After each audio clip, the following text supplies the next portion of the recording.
Tonight, global climate strike. People from across Canada and the world hold a day of action to fight climate change. Where we are particularly, we do have downtime, so why not utilize healthcare professionals that are already trained? Looking at ways to have paramedics helping in remote communities. Is getting the message out to people that you wouldn't normally get the message out to. And Thunder Bay wakes the giant with music as a way towards reconciliation.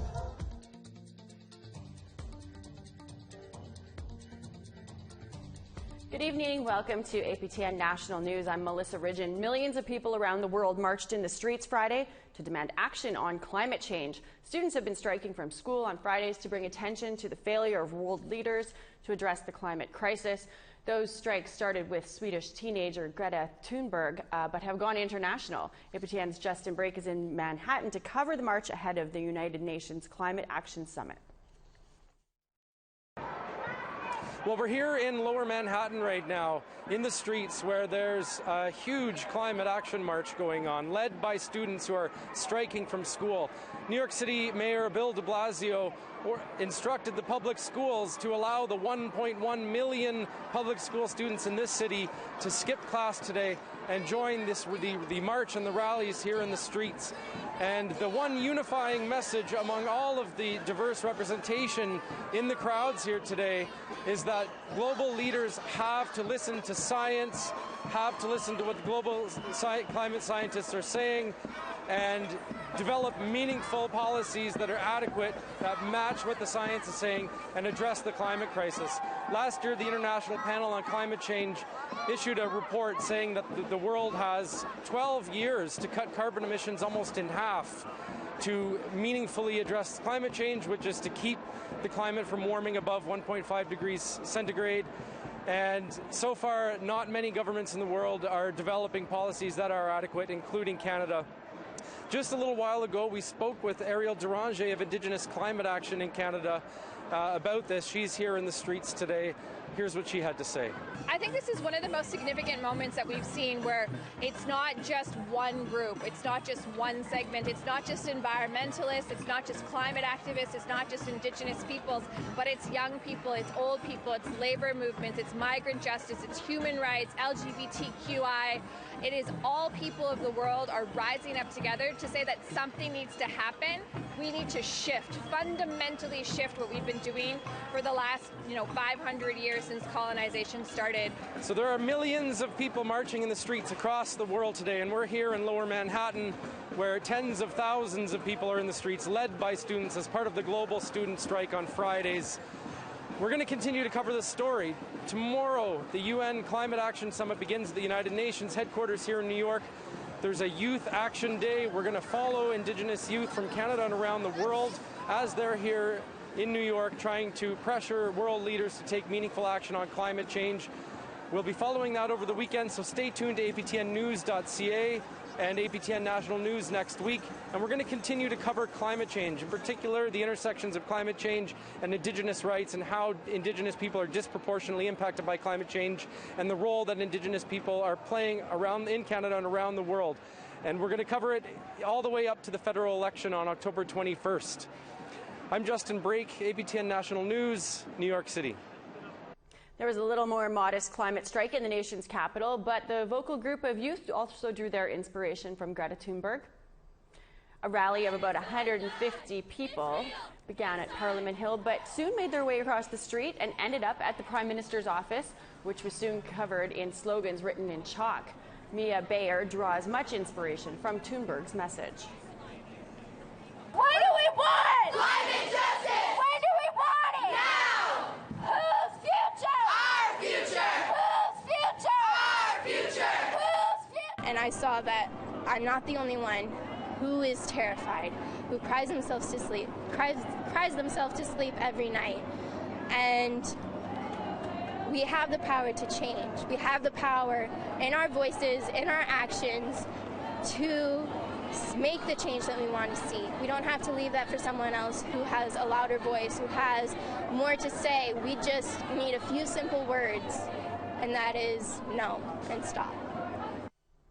We want to hear what you think. Here's how you can continue the conversation. You can send your emails to news@aptn.ca. You can find us online at aptnnews.ca and on youtube.com/aptn news. You can also follow APTN News on Facebook, Twitter, and Instagram for more Indigenous news. Over 500 paramedics from across Canada gathered in Winnipeg this week at the 3rd biannual convention aimed at testing strength and endurance. But it's also an opportunity to network and to bring about new ideas in healthcare. Jolene Banning brings us this. These are simulations that mirror real-life situations as paramedics learn about new equipment and techniques. But new ideas and initiatives are also being discussed, bringing paramedics into First Nations remote and isolated communities. J.D. Heffernan is a paramedic on secondment to Indigenous Services Canada, First Nation and Inuit Health Branch. He says they've been in talks with leaders, elders and health practitioners on what a community paramedic service would look like. Now us looking at implementation strategies and partners to in fact do that, to deploy community paramedics as part of the primary healthcare system in those communities.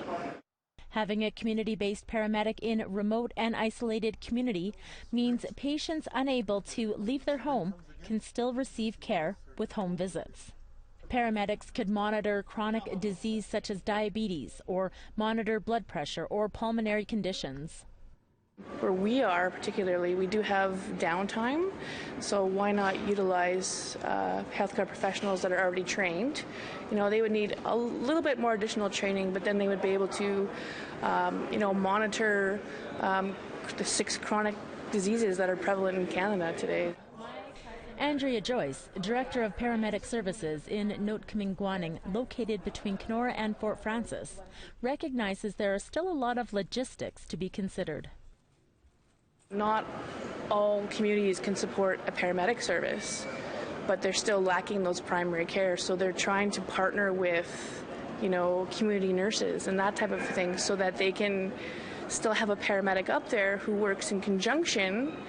Like, our goal is the same thing, so why aren't we all working together? Like, why isn't the communication happening? So I think that's definitely, the next step is getting everybody on the same page.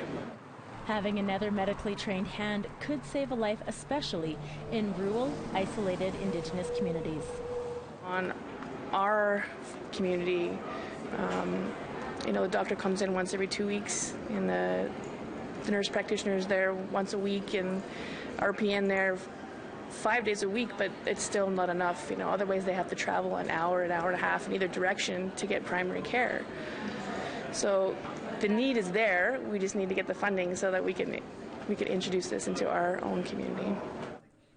For APTN National News in Winnipeg, I'm Jolene Banning.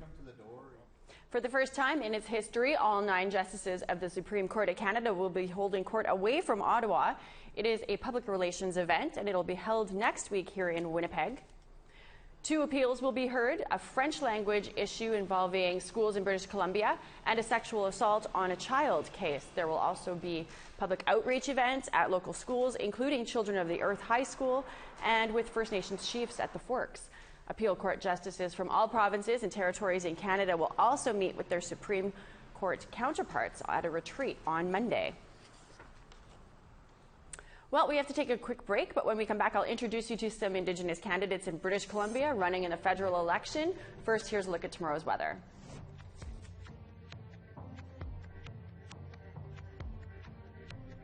To the east coast, we've got 15 and rain in St. John's, 21 and sunshine in Halifax. Cartwright's 12 and sunny, so is Nain. Kuujjuaq, mix of sun and cloud and 10 degrees. Chibougamau, 21 and sunshine. Sept-Îles, 15, 23 and sunny in Quebec City. Sault Ste. Marie is 26 with mostly sunny skies, 26 in Ottawa as well. Big Trout Lake is rain and 20 degrees. Kapuskasing and Timmins raining and 25. Puckatawaga is a mix of sun and cloud and 12 degrees. 19 for Thompson, God's Lake, Norway House. 19 for Dauphin. 22 and rain in Brandon, 20 and rain in Winnipeg. 18 and sunshine up in North Battleford. 19 and sunny in Saskatoon. Uranium City is sunny and 15. 16s for La Rouge and Buffalo Narrows and sunshine.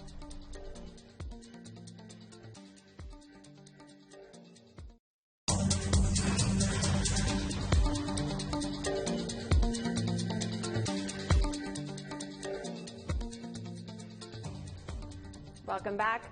Guillaume Carl, the leader of a controversial Indigenous organization in Quebec, is facing 3 charges of sexual misconduct against a minor, according to reports. The charges were filed in a Gatineau courtroom on September 12th. The United Nations. The 59-year-old is the Grand Chief of the Confederation of Aboriginal People in Canada, a group long criticized for issuing fake status cards. According to media reports, the incidents in question date back to 1988 and 89. The investigation was triggered by the issuing of a no-contact order for the alleged victim back in June. Carl is due in court at the end of the month, and he is denying the allegations. With the campaigns in full swing for the federal election, some of the Indigenous candidates from BC spoke at a gathering of chiefs to seek their support. APTN's Tina House was there. These are the faces of some of the Indigenous candidates in BC running in the next federal election. The voices of Indigenous peoples in this election are incredibly important. Jody Wilson-Raybould is running as an independent for the Vancouver-Granville riding. Bob Chamberlain is running for the NDP for the Nanaimo Ladysmith riding. Michelle Corfield is running for the Liberals in the Nanaimo Ladysmith riding. Lydia Hewitsam is running for the Green Party for the Cowichan, Malahat, Langford riding.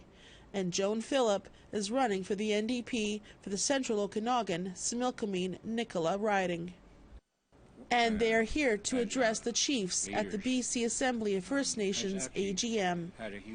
When I look around the room and I see people from right across the country that come from nations that have been here since time lost in memory, I see the resilience of our people. And I see how important it is that the teachings of our people and the solutions that we know we have to advance Aboriginal title and rights. Green Party leader Elizabeth May was also here to lend her support to the candidates. I'm so honored that so many First Nations and Métis and Inuk candidates have stepped up to say they will run with me in the Green Party, although we want to work across party lines with everyone. NDP candidate Joan Phillip addressed the Assembly. I'm willing to work with anyone. We need to ensure that our children and our communities are treated fairly and equitably. And that has not happened. And we need to hold Canada's feet to the fire in order to make that happen. And the candidates were also asked about Justin Trudeau's black and brown face photos that emerged earlier in the week. We can't wash the color of our skin off. This is who we are. And so to have leaders set the example, and that was a really bad one. And when you think about how we as Indigenous people have battled against discrimination and all of the harms and hurts that have happened because of the color of our skin and where the values we have, it's just frustrating to see a leader that can't set the sort of example that this country deserves. The federal election is on October the 21st. Tina House, APTN National News, Vancouver. For the last 11 years, 4 times a year, First Nations chiefs in the Yukon meet with the territorial government. They get together to hold government-to-government conversations and northern priorities and initiatives. The focus for this forum was providing better funding and supports to Child and Family Services and to receive an update from the Yukon Advisory Committee regarding the national inquiry into missing and murdered Indigenous women and girls. They also looked at ways to collaborate on the Yukon's fish and wildlife management structure. With the federal election looming, leaders here say it's important to continue the dialogue between First Nations and territorial governments.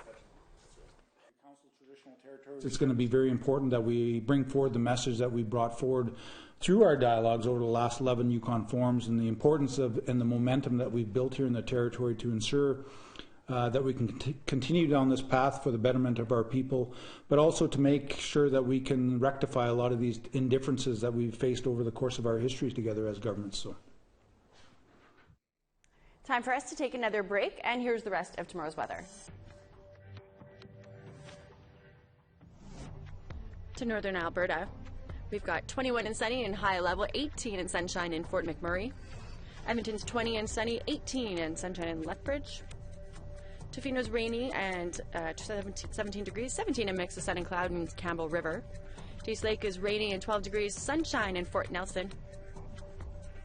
11 in Beaver Creek, sunny skies, mix of sun and cloud in Whitehorse and 16. Norman Wells is 19 and some rain, 21 and lots of sun in Trout Lake. Tuck is 7 and rain, Paulatuck is 9 and raining. 2 and mostly sunny skies in Cambridge Bay, 8 and in Chesterfield and Whale Cove and cloud. Goya Havens 2, Tallyoak is 0, Arctic Bay -3 and sunny skies, and 7 and rain in Pangertung.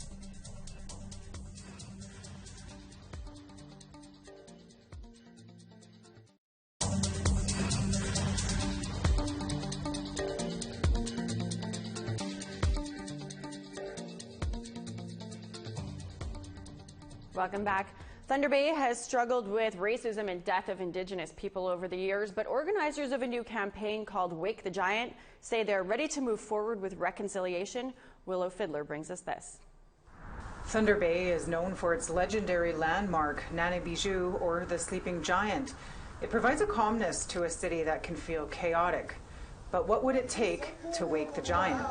Last weekend, teachers from Dennis Franklin Cromartie High School tried to do just that as they pulled off a music festival with a loud message of reconciliation. The music festival is part of a larger campaign called Wake the Giant that was started by 3 DFC teachers last year. It aims to promote inclusivity and safe spaces for Indigenous people in Thunder Bay. It started out with stickers with the Wake the Giant logo. Businesses put them in their store windows to indicate Indigenous people are welcome. Sean Spenrath is one of the organizers. He said with over 300 businesses signed up so far, it was time to broaden their audience. It really is getting the message out to people that you wouldn't normally get the message out to. It's a different crowd. We're obviously targeting a younger crowd because at the end of the day, the crowd that we're targeting are the next people that are going to have kids. And we want them to raise those kids without those stereotypes attached or anything like that. The festival featured an impressive lineup of musicians and performers, including King of the North himself, Ernest Munias, and Thunder Bay's Coleman Hell. Obviously, there's just like a history of colonialism and racism and things like that all throughout Canada, but it also happens in Thunder Bay, and I think that the more inclusive and the more inclusive we can be and the more we can talk about this kind of stuff, it's just a step in the right direction. Organizers say about 3,500 people turned out to the first Wake the Giant Music Festival. Bruce O'Keefe is from Edmonton and has a granddaughter living in the city.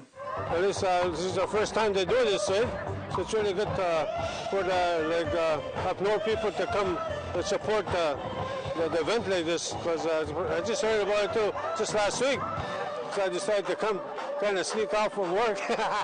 Logan Olivier said Thunder Bay is overdue for an event like this. And to not only show First Nations people they're welcome here, but for us to learn more about what their culture is about and to meet them and see them as not someone other than outside the community, but just brothers and sisters in the community. Willow Fiddler, APTN National News, Thunder Bay.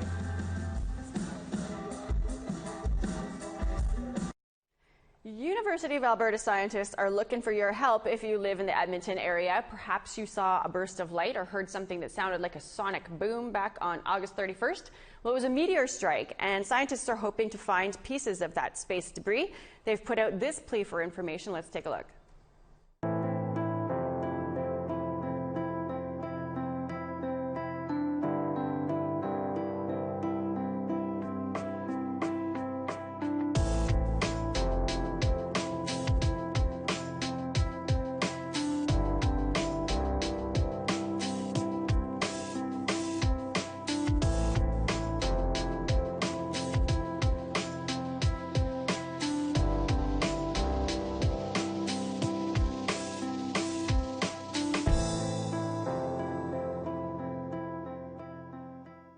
Chris Hurd is a University of Alberta scientist. He joins me now from Edmonton.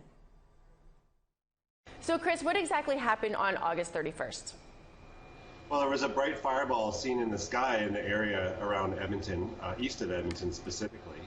We now know that it was an object maybe the size of a basketball, a little bit larger, They came into the top of the atmosphere, kind of northeast of Elk Island National Park, and then the fireball lit up as a result of that, and as the rock made its way through the atmosphere, and it ended right above Camrose, about 20 kilometers altitude above Camrose. And then from there, that's what we know. Now we're trying to figure out where any meteorites might have found. And you were out in the field, I guess, earlier this week. Did you find anything? We haven't found anything yet, no. Our estimates put that object at maybe something about a kilogram in size. So that would be, I have another meteorite here from our collection. This is a sample of Bruderheim. So it might be only about this big that we're looking for on the ground. Okay. Now, I guess people could be looking on their property, and if they find anything that looks like this, how can they get in touch with you? They can go to our website, University of Alberta, ualberta.ca/science/meteorites. They can get in touch with us there. It's also should be noted that meteorites belong to the landowner, so if something's found on public property, then anybody who finds it can keep it. Of course, we want to hear about it. But if it's on, say, a farmer's property, where we think, actually in this case, we think that's what's going on, then obviously you need permission to get onto the property. And even at this point with the crops, farmers are not going to be letting anybody go in and searching just yet. And why are what do you guys do if you have one of these meteors? Why are they important to your science? Oh, a meteorite is essentially a free sample from space. You know, you can send a spacecraft out to an asteroid and grab a sample and bring it back, which we're doing, and that's really important. But anytime a fresh meteorite falls to the Earth like this, we can study it. We can figure out how it relates to other meteorites that are in our collection here or elsewhere, and we can do essentially geology of the object that it came from by opening up and studying the sample in the lab. Well, good luck finding your meteor in a haystack, which is probably where it is. And thanks for sharing with us. My pleasure. I guess somewhat related, we're going to go to Nevada now, the dusty desert there. What started as a joke on Facebook to storm Area 51 has turned into a 3-day music festival, attracting visitors from around the world.